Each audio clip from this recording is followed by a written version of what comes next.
స్మృతి మందాన పలాష్ ముచ్చల్ వివాహ వేడుక ఇప్పటికే రద్దయిందని అధికారికంగా వార్తలొచ్చాయి. స్మృతి తండ్రి హార్ట్అటాక్తో ఇప్పటికే అందరూ షాక్లో ఉంటే ఇప్పుడు వరుడు పలాష్కి కూడా అనారోగ్యంతో బాధపడుతున్నాడు.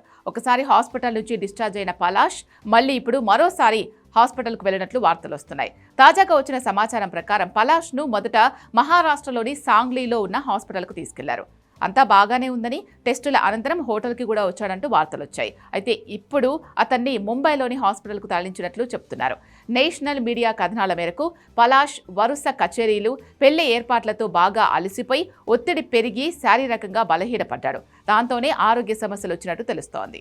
పలాష్ హెల్త్ కండిషన్లో ఎలా ఉంది అనే దానిపై పూర్తి స్థాయిలో క్లారిటీ లేదు. దీనిపై ఇప్పటి వరకు ఎలాంటి అధికారిక ప్రకటన కూడా రాలేదు. పలాష్కి వైరల్ ఇన్ఫెక్షన్, ఎక్కువ యాసిడ్, స్ట్రెస్ కారణంగా అస్వస్థత కలిగినట్లు మొదట సమాచారం వచ్చింది. నేషనల్ మీడియాకు పలాష్ తల్లి అమిత ముచ్చల్ తెలిపిన వివరాల ప్రకారం స్మృతి తండ్రి అనారోగ్యం పలాష్ను కూడా తీవ్రంగా కలిచివేసింది.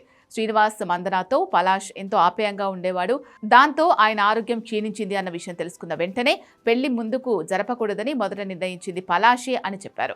కాగా రిపోర్టులు సాధారణంగానే వచ్చినా పలాష్ అధికమైన స్ట్రెస్లో ఉన్నట్లు వైద్యులు తెలిపారు. రెండు కుటుంబాలు ప్రస్తుతం ఉద్విగ్న పరిస్థితుల్లో ఉండగా స్మృతి కూడా తన ఇన్స్టాగ్రామ్ నుంచి అన్ని వివాహ సంబంధిత పోస్టులు తొలగించింది.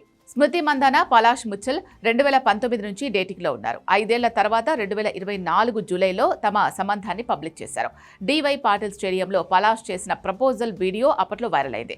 ప్రస్తుతం వివాహానికి సంబంధించిన అన్ని కార్యక్రమాలు ప్రస్తుతం పూర్తిగా ఆగిపోయాయి. శ్రీనివాస్ మందాన ఆరోగ్యం కోలుకున్న తర్వాత మాత్రమే వివాహానికి కొత్త తేదీని నిర్ణయించనున్నట్లు కుటుంబ వర్గాలు స్పష్టం చేశాయి.